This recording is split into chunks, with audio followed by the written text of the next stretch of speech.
ونصلي ونسلم على رسوله الكريم وعلى آله وأصحابه أجمعين. أما بعد فأعوذ بالله من الشيطان الرجيم. بسم الله الرحمن الرحيم. إنا نحن نزلنا الذكر وإنا له لحافظون. صدق الله مولانا العظيم. صدق وبلغنا رسوله النبي الأمي الأمين الحبيب الكريم.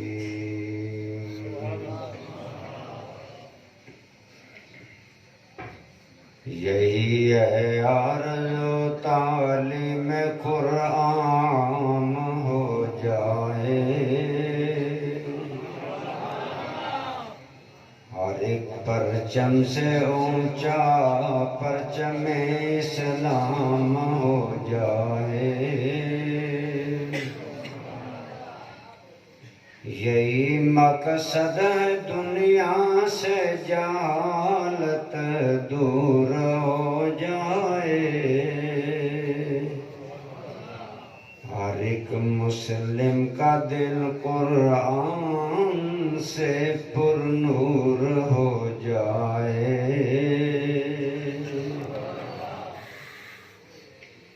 حمد و صلات کے بعد میر محفل استاذ العلماء حضرت علامہ قبلہ مولانا محمد عبدالرزاق صدیقی صاحب دامت برکاتکم العالیہ، زینت محفل محسن اہل سنت استاذ الحفاظ حضرت قبلہ حافظ نور خان صاحب دامت برکاتکم العالیہ، دیگر قابل احترام حضرات علماء کرام، مشائخ اعظام، برادران اسلام، بزرگوں، دوستوں اور عزیزوں، میں نے آپ کے سامنے قرآن کریم فرقان حمید سے آیت کریمہ تلاوت کرنے کا شرف حاصل کیا ہے. ارشاد باری تعالی ہے اِنَّا نَحْنُ نَزَّلْنَا الذِّكْرَ، بے شک ہم ہی نے ذکر نازل کیا، وَإِنَّا لَهُ لَحَافِظُونَ، اور ہم ہی اس کی حفاظت کرنے والے ہیں. برادران اسلام، جب قرآن کریم کا نزول شروع ہوا تو منکرین کہنے لگے کہ یہ اللہ کا کلام نہیں.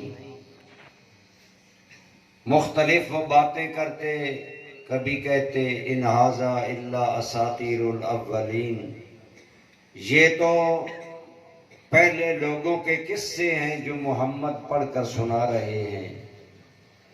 کبھی کہتے ان ھذا الا افترا، یہ خود محمد نے اپنے پاس سے گھڑا ہے. کبھی کہتے فلاں آدمی سے سیکھ کر یہ باتیں کر رہے ہیں. اللہ تعالیٰ کی سنت ہے کہ اللہ تعالیٰ لوگوں کی نافرمانیاں برداشت کرتے ہیں. آپ دیکھیں آج معاشرے میں زیادہ لوگ دین سے دور ہیں. آذان ہوتی ہے، کتنے فیصد مسلمان مسجد میں آتے ہیں. اللہ تعالیٰ اپنی نافرمانیاں، بندوں کی بغاوتیں برداشت کرتا ہے، لیکن اللہ کی سنت یہ ہے کہ جب اس کے یار پر انگلی اٹھائی جائے تو اللہ برداشت نہیں کرتا، پھر غیرت خداوندی جوش میں آ جاتی ہے. جب انہوں نے نبی کریم کے بارے میں صلی اللہ علیہ وسلم کے بارے میں یہ باتیں کی کہ یہ اللہ کا کلام نہیں، یہ خود گھڑتے ہیں، وہ ہے، یہ ہے، اللہ نے بڑی شدت کے ساتھ فرمایا اِنَّا نَحْنُ نَزَّلْنَا الذِّكْرَ، بے شک ہم ہی نے یہ قرآن نازل کیا ہے. علماء مفسرین نے فرمایا انا میں پہلی تاکید ہے، نحن ضمیر منفصل میں دوسری تاکید ہے، نزلنا اس میں جمع کا صیغہ، پھر تاکید پر تاکید ہے۔ گویا اللہ کریم کہہ رہے ہیں اس میں کوئی شک نہیں، اور یہ بات حق اور سچ ہے کہ ہم نے اسے نازل کیا۔ علماء نے فرمایا اللہ نے اتنی شدت سے تاکیدیں کیوں لگائیں؟ فرمایا محبوب کی غیرت کے لیے، کہ میرے محبوب پر باتیں ہو رہی ہیں، محبوب کی عزت کی غیرت کے لیے۔ تو برادران اسلام، اللہ تعالی باقی باتیں برداشت کرتا ہے، لیکن اپنے محبوب کی توہین، اپنے محبوب پر اعتراض اللہ تعالی برداشت نہیں کرتے۔ اس لیے بڑا زور دے کر 3 تاکیدیں لگا کر فرمایا ہم ہی نے یہ ذکر نازل کیا ہے، اور ساتھ چیلنج بھی دے دیا میرے حبیب انہیں کہو تم بھی عربی، تمہاری مادری زبان بھی عربی، اگر یہ قرآن میں نے خود گھڑا ہے تو اس کی مثال کوئی لا کر دکھاؤ، اور چیلنج نے دو۔ ساتھ فرمایا حبیب یہ کبھی قرآن کی مثال نہیں لا سکیں گے۔ آج 1422 ہجری جا رہا ہے، 1450 سال سے زیادہ عرصہ ہو گیا قرآن نازل ہوئے، لیکن عالم کفر آج تک قرآن کی مثال نہیں لا سکتا۔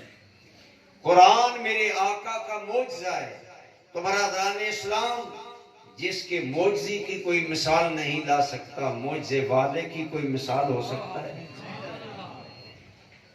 آپ کا معجزہ بھی بے مثال ہے، حضور کی ذات بھی بے مثال ہے۔ ساتھ ہی فرمایا اے میرے حبیب ہم نے پہلے کتابیں نازل کی، انہیں انبیاء کے بعد بدل دیا گیا، لیکن آپ کا قرآن کبھی بدلے گا؟ یہ ہمیشہ قائم رہے۔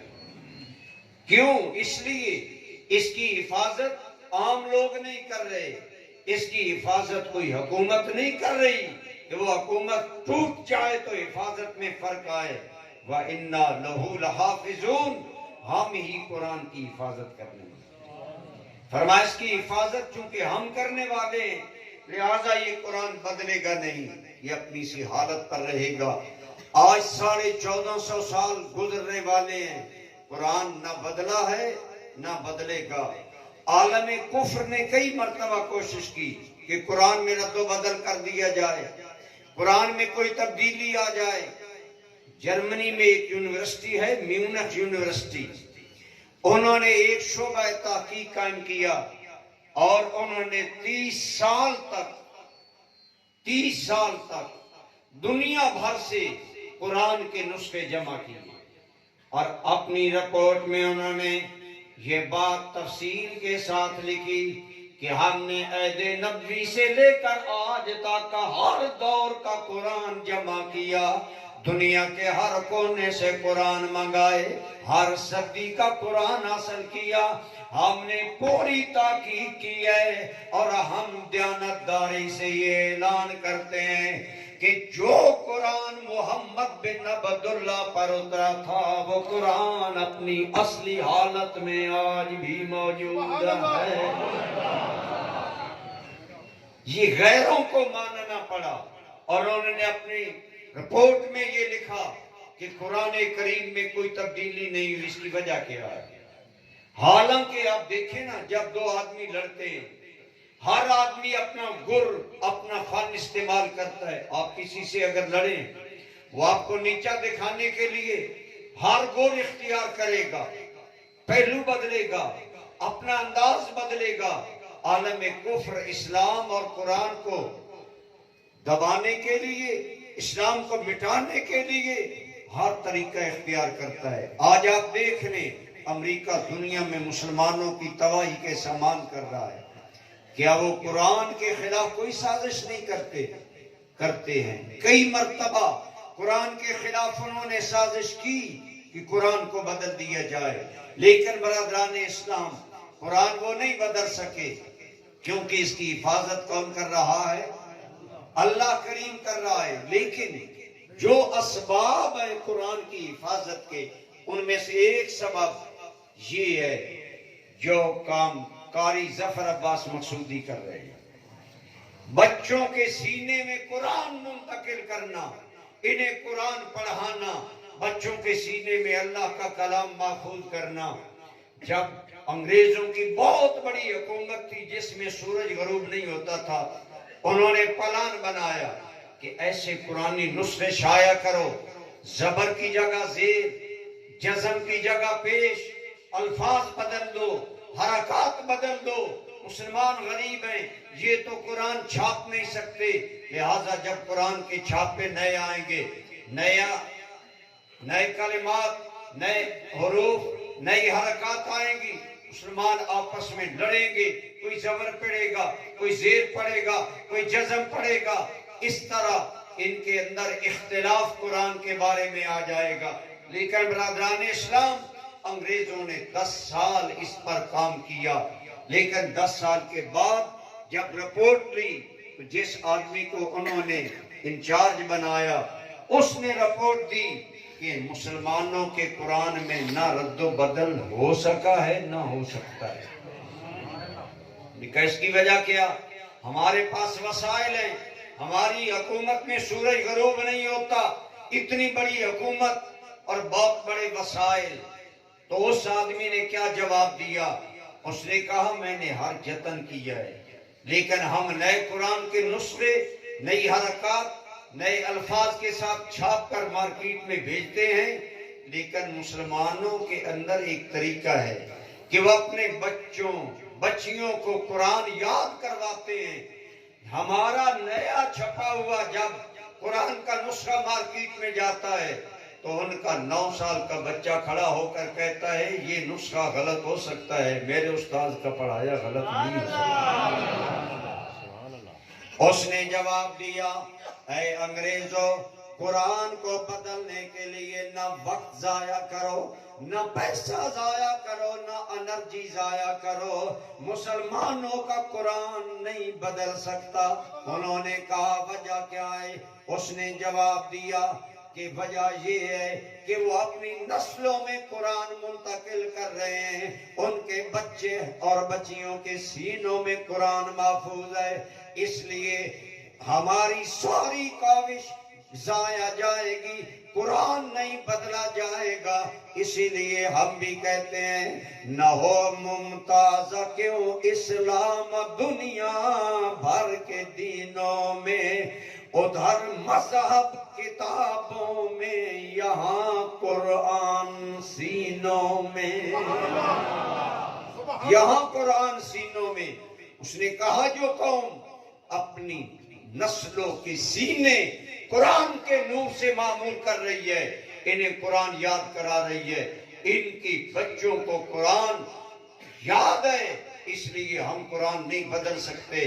تو پتہ چلا میرے دوستو کہ قرآن کی حفاظت کا ایک طریقہ تحفیظ القرآن ہے۔ بچوں کو قرآن یاد کروانا، بچوں کا یاد کرنا، اس میں کتنی محنت لگتی ہے۔ آج کالج میں ایک اگر پروفیسر لگتا ہے وہ 2 یا 3 پیریڈ پڑھاتا ہے، کوئی 4 پڑھاتا ہے، 4 سے زیادہ پیریڈ نہیں لیتا، پرنسپل کو آنکھیں دکھاتا ہے میں 4 سے زیادہ پیریڈ نہیں پڑھاؤں گا۔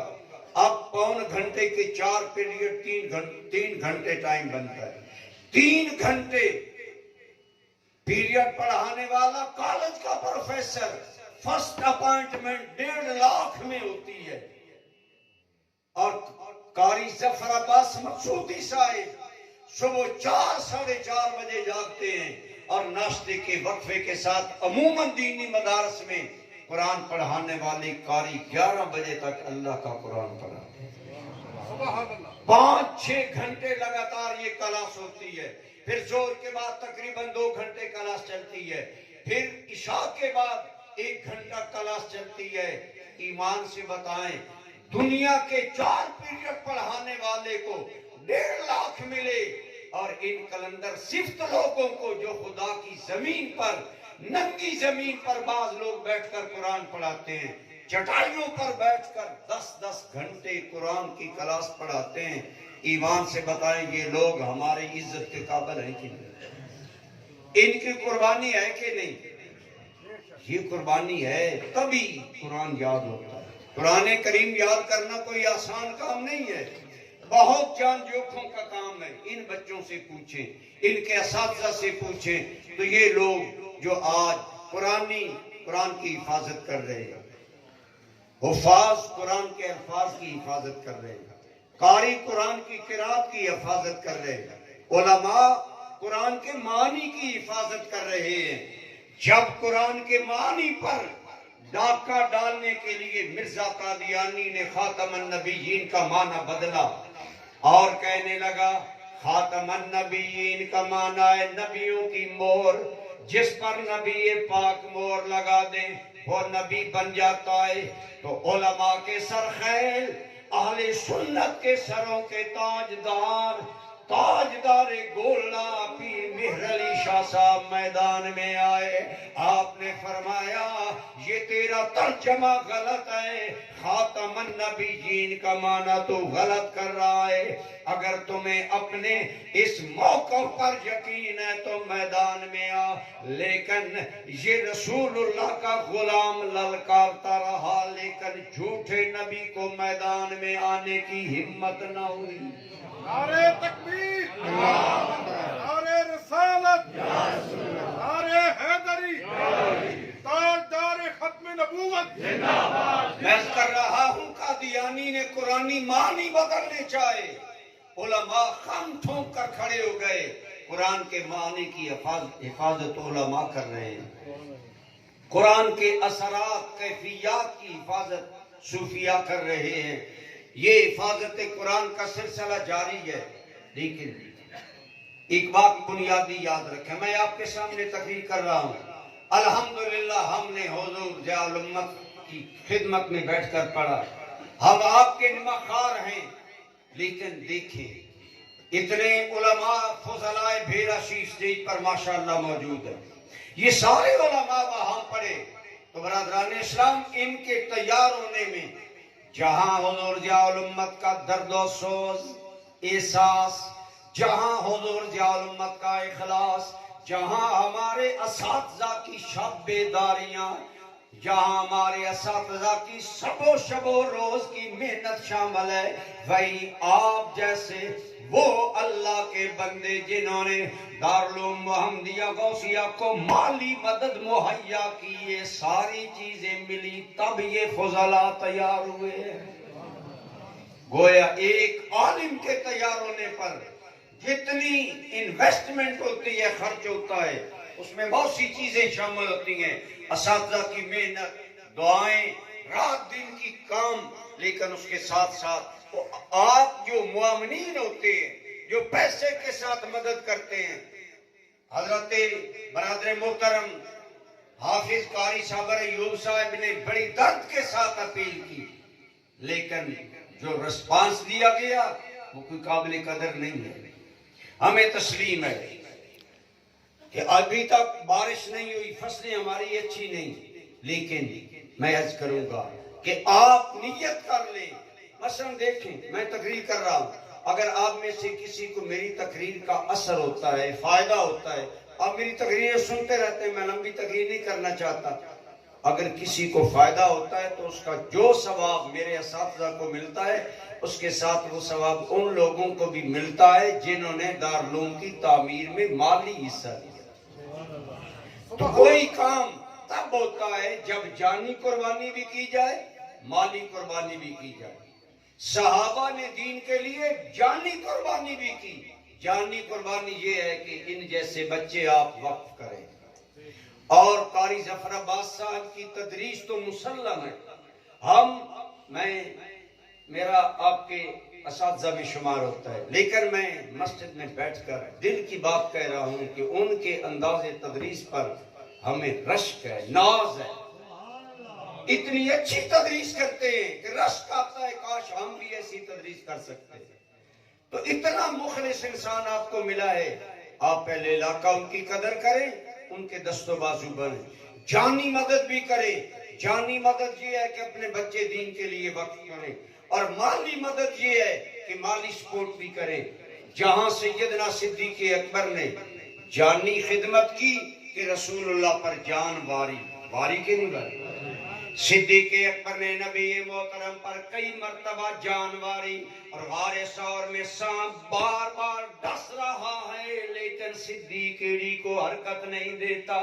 عقل کہتی ہے ابو بکر ایڑی ہٹا لو جان جائے گی، عشق کہتا ہے جان جاتی ہے تو جائے، یار کے آرام میں خلل نہ آئے۔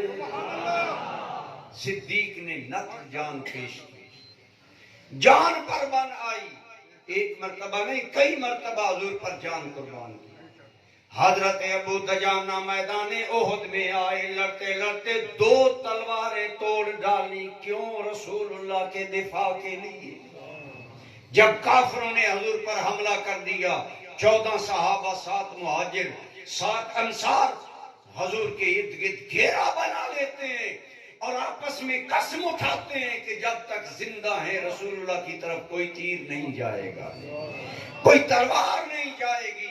برادران اسلام، اللہ کی قسم، صحابہ نے تو جہاں تک حد کر دی۔ حضور کے ایک صحابی، اس کا نام ہے زیاد ابن سکن، یہ جوان آدمی ہے، حضور کے صحابی ہیں، زخموں سے چور ہیں، اپنی جان اسلام اور نبی پاک کے لیے زخمی کروا لی۔ جب موت قریب نظر آنے لگی، تمنا ہے کاش موت اس حال میں آئے کہ عملاً میرا سر رسول اللہ کے قدموں میں ہو۔ جان تو دے چکے تھے، خواہش ہے کہ میری جان نکلے، میرا سر حضور کے قدموں میں ہو۔ زیاد ابن سکن زخمی ہے، موت کے قریب ہے، اپنی کونیوں پر ٹیک لگا کر سر اٹھا کر دیکھا میرے آقا کہاں ہیں، میں قدموں میں پہنچ سکتا ہوں؟ کیا تمنا! زخمی مچھلی کی طرح تڑپا زیاد ابن سکن، حضور کی جانب پڑا۔ میرے لجپال نبی نے بھی دیکھ لیا، حضور تیز قدم بڑھا کر آگے گئے۔ اللہ کا کرنا ایسا ہوا، زیاد کی تمنا پوری ہوئی۔ سر جب مصطفیٰ کے قدموں میں پہنچا تو ملک الموت آ گیا۔ مرنا تو مسلم ہے، ارمان نکل جائے، سر قدموں میں ہو ان کے اور جان نکل جائے۔ زیاد ابن سکن رسول اللہ کے قدموں میں سر رکھ کر اپنی جان پیش کر رہا ہے۔ یوں صحابہ کرام نے اپنی جانیں بھی حضور پر واری۔ یہ علماء انبیاء کے وارث ہیں، آپ پر ان کی عزت قدر واجب ہے، لازم ہے، ان کی قدر کرے، جانی قربانی بھی دے، اپنے بچوں کو وقف کرے اللہ کے قرآن کے لیے، علم دین کے لیے، اور مالی قربانی۔ میں کر رہا تھا صدیق اکبر نے جانی قربانی دی، مالی قربانی دی۔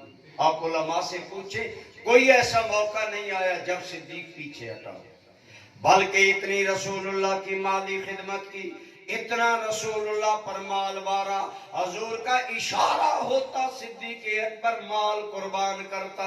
غزوہ تبوک پر گھر کا سارا سامان نبی پاک کے قدموں میں رکھ کر اقبال کی زبان میں عرض کیا، پروانے کو چراغ ہے بلبل کو پھول بس، صدیق کے لیے ہے خدا کا رسول بس۔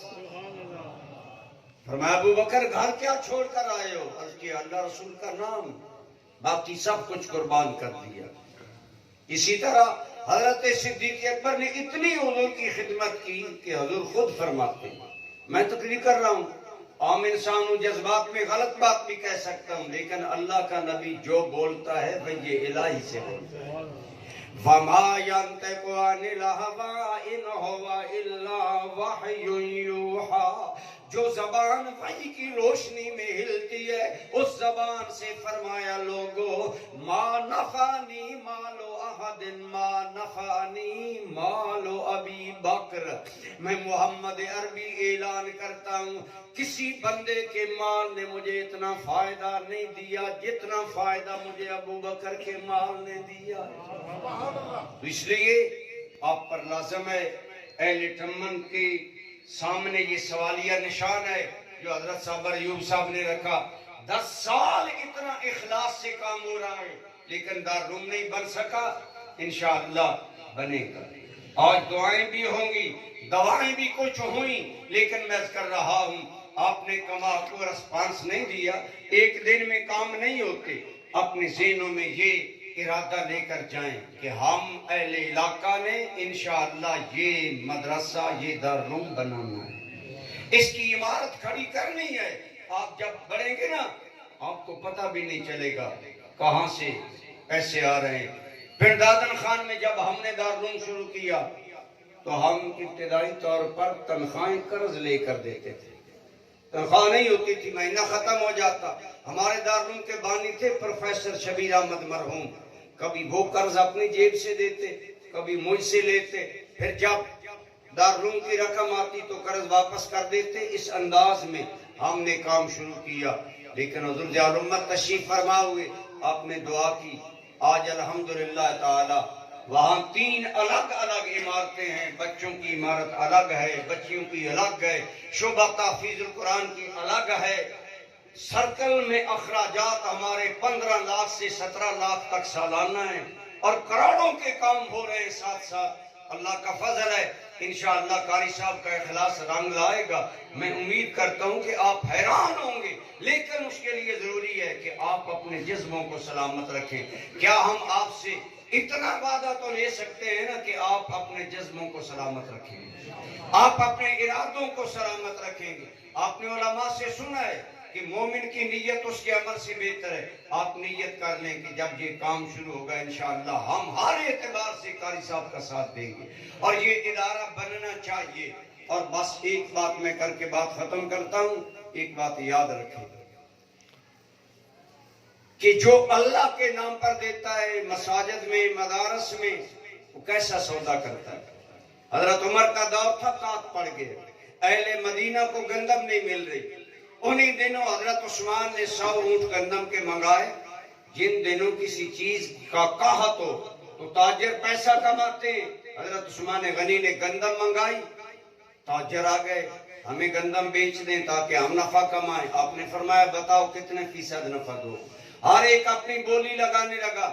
امیر المومنین حضرت عمر نے کہا عثمان اتنا پرافٹ لے لو, نفع لے لو, یہ ساری گندم بیت المال کو دے دو.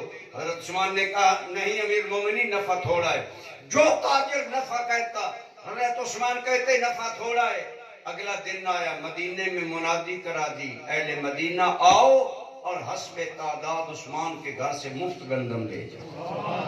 100 کے 100 اونٹ مفت تقسیم کر دیے اہل مدینہ میں. حضرت عمر نے فرمایا ماشاءاللہ آپ نے بہت اچھا کام کیا, آپ تو پرافٹ بہت زیادہ مانگتے تھے.